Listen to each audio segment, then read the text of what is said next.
Boa tarde, meus irmãos. Nós vamos iniciar o nosso estudo bíblico, reunião de oração desta tarde. Eu os convido a que leiamos em 1 Samuel, capítulo 22, versículo 1 até o versículo 5. 1 Samuel 22, versículos 1 a 5, a palavra do Senhor nos diz: Davi retirou-se dali e refugiou-se na caverna de Adulão. Quando ouviram isso, seus irmãos e toda a casa de seu pai desceram ali para ter com ele. Ajuntaram-se ele todos os homens que se achavam em aperto, e todo homem endividado, e todos os amargurados de espírito, e ele se fez chefe deles. E eram com eles uns 400 homens. Dali passou Davi a Mispa de Moabe, e disse ao seu rei: Deixa estar meu pai e minha mãe convosco, até que eu saiba o que Deus há de fazer de mim. Trouxe-os perante o rei de Moabe, e com este moraram por todo o tempo que Davi esteve num lugar seguro. Porém o profeta Gade disse a Davi: Não fiques neste lugar seguro, vai e entra na terra de Judá. Então Davi saiu e foi para o bosque de Herete. Meus irmãos, a palavra do Senhor nos mostra aqui Davi, na sequência de fugas que empreendeu de Saul, então rei. Lembrando que Saul era rei, mas reinava sem a bênção de Deus. Saul reinava sem o consentimento do Senhor. Saul tinha sobre a sua cabeça a coroa, mas ele já não possuía mais autoridade espiritual para isso. A palavra do Senhor nos diz que toda autoridade procede de Deus. E o que faz a autoridade, meus irmãos, não é o ter uma coroa sobre a cabeça, uma faixa no peito, não é o reconhecimento de alguns, mas o que faz a autoridade é a aprovação de Deus para os seus atos, daquele que governa sob a aprovação de Deus, o que já não era mais o caso de Saul. O Espírito de Deus agora já estava com Davi. Davi, para Deus, era o rei nesse momento. E aí o que temos então, meus irmãos, a partir daí, como nós vamos acompanhando ao longo dos textos que antecederam a este, nós vamos encontrar aí, durante todo o tempo, o rei Davi, ungido, recebeu o Espírito de Deus para isso, a autoridade espiritual, fugindo de Saul, seu grande adversário e perseguidor. E nesta fuga, apoiado por Jonatas, filho de Davi, Davi chega então na caverna de Adulão. Adulão era uma caverna, um lugar fortificado, ficava ali nos arredores de Jerusalém, e ali Davi procurou se abrigar, refugiando-se da perseguição de Saul. Também, meus irmãos, o que nos mostra o texto da palavra do Senhor, diz o texto da palavra do Senhor, que juntaram-se a Davi alguns homens, diz o versículo 2, ajuntaram-se a ele todos os homens que se achavam em aperto, e todo homem endividado, e todos os amargurados de espírito, e ele se fez chefe deles, e eram com ele uns 400 homens. Percebam, meus irmãos, que corte, hein? Que corte que Davi conseguiu no primeiro momento. A corte do rei Davi era composta por homens endividados, homens que estavam em aperto e aqueles que se achavam amargurados de espírito. Muito diferente daquilo que nós imaginamos dos homens que rodeiam um rei. Quando nós pensamos na corte de um rei, nós pensamos em pessoas ricas, belas, afortunadas, cheias de autoridade, cheias de força. A corte de Davi possuía pessoas endividadas, pessoas que estavam em apertos e amargurados de coração. E onde está aí, meus irmãos, a justificativa para tudo isso e a razão para tudo isso? Davi não era rei para ser servido pelo povo. Davi não era rei para ser admirado pelo povo. Davi não era rei para ser idolatrado pelo povo. Davi era rei para servir ao povo. Davi era rei para que, por intermédio do seu reinado, ele pudesse trazer algum amparo, alguma paz ao coração daquele povo. Davi era rei para que, na condição de rei, ele pudesse ser instrumento nas mãos de Deus.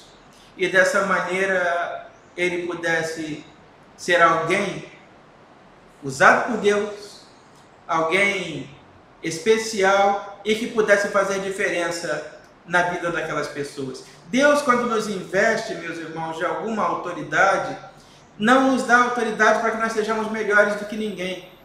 Deus nos dá autoridade para que nós possamos servir aos outros. A palavra do Senhor nos diz, por intermédio do Evangelho do Senhor Jesus, aquele que quiser ser o maior, que seja servo de todos. Davi era rei, não para ser o mais importante dos homens, não para ser reconhecido e venerado por ninguém, mas era para que, através da autoridade que Deus o havia concedido, ele pudesse fazer a diferença na vida daqueles homens e mulheres. A começar pela sua família, foram os primeiros a estar ali com ele, passando então por todos os demais que escolheram caminhar com Davi aquela caminhada. Meus irmãos, a palavra do Senhor nos convida a que sejamos instrumentos nas mãos de Deus, na autoridade que o Senhor nos confere por intermédio do Evangelho. Sejamos, se o nosso interesse é que sejamos os maiores, tenhamos a coragem, meus irmãos, de sermos os servos de todos. Se o nosso chamado é para sermos os mais importantes, sejamos então aqueles que servem o povo de Deus. E por fim, meus irmãos, a palavra do Senhor nos diz que Davi recebeu a visita do profeta Gade. E Gade disse a Davi: não fiques neste lugar seguro, vai e entra na terra de Judá. Então Davi saiu e foi para o bosque de Herete. A palavra de Deus, por intermédio do profeta, vai dizer a Davi naquele momento: olha, você não tem que estar aqui neste lugar confortável. Você não tem que estar aqui neste lugar abrigado. Você não tem que estar aqui neste lugar onde o perigo não pode te alcançar. Mas é sua obrigação, Davi, enquanto rei, estar junto do seu povo. Onde estiver o seu povo, é lá que você precisa estar. Onde estiver o povo a quem Deus te confiou, o qual Deus te confiou, é lá que você, Davi, rei de todo Israel, precisa estar neste momento. Tenha coragem, Davi, de descer, de sair de Adulão. Tenha coragem, Davi, de sair deste lugar seguro. Tenha coragem, Davi, de sair e ir ao encontro do seu povo. Deus te fez rei para que você servisse a todo o seu povo. E não tenha medo, Davi, porque o abrigo verdadeiro, seguro, que você precisa, não está em Adulão, mas está na pessoa do Senhor, seu Deus. Meus irmãos, não existe um refúgio mais seguro, não existe um lugar mais que possa nos trazer paz do que a presença do nosso Deus. Deus está conosco.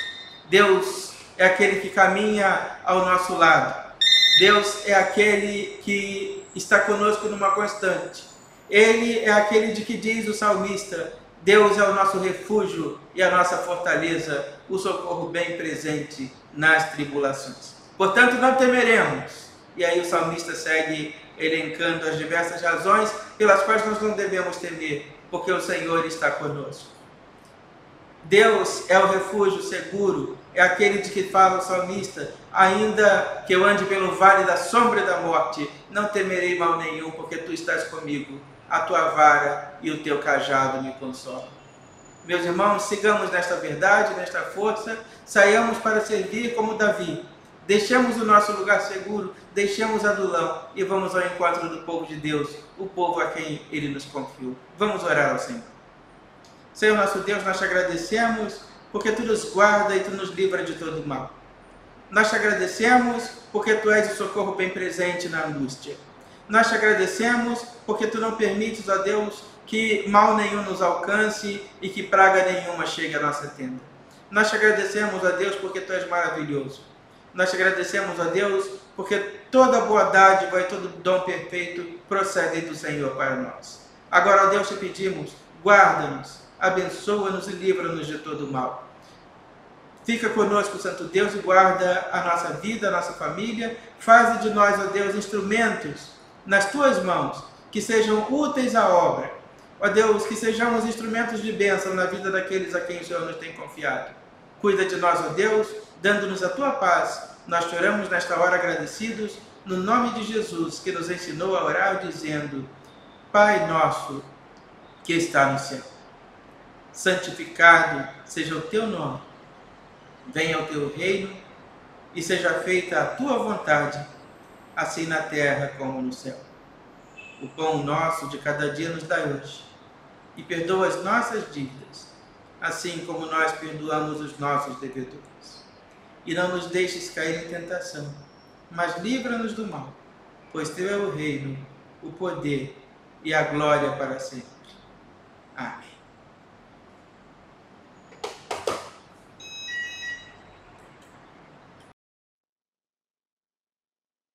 Nós vamos cantar agora, calmo, sereno e tranquilo, uma música bem conhecida de minha geração e que era cantada em nossas igrejas pela mocidade no final da década de 1970.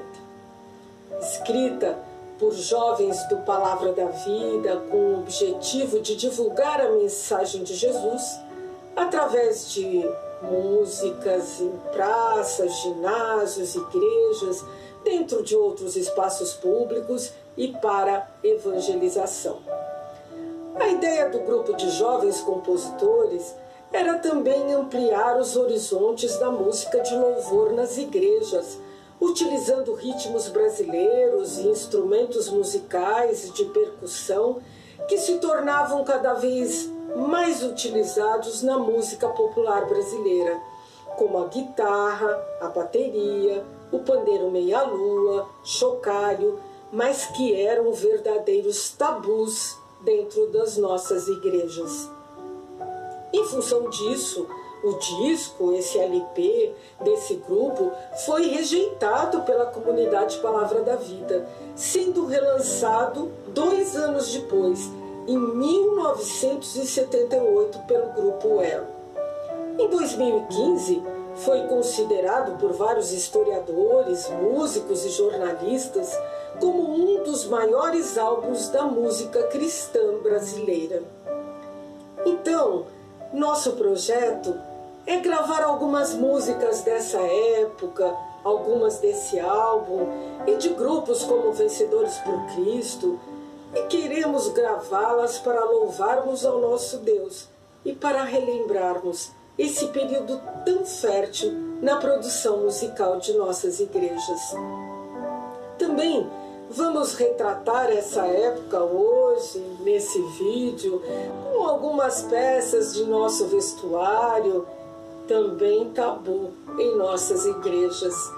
E no ambiente em que nós estamos nesse vídeo, louvando ao Senhor como parte de um resgate histórico dos anos 1970. E para não nos esquecermos de que podemos estar calmos, serenos, tranquilos, em qualquer lugar, em nossa casa, admirando a natureza, na igreja, em qualquer situação, mas principalmente porque temos descanso nesse viver com Deus.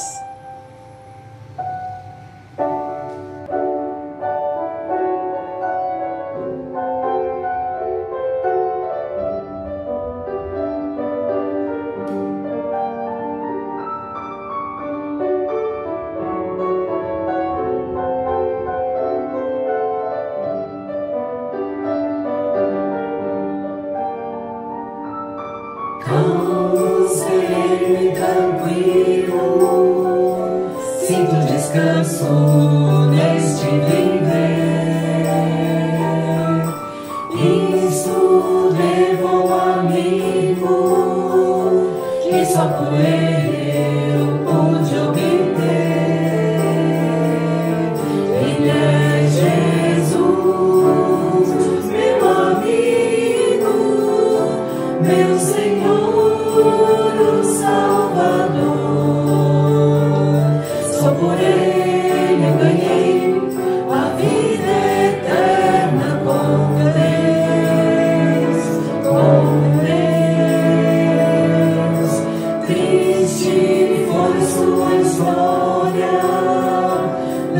a cruz em pecador.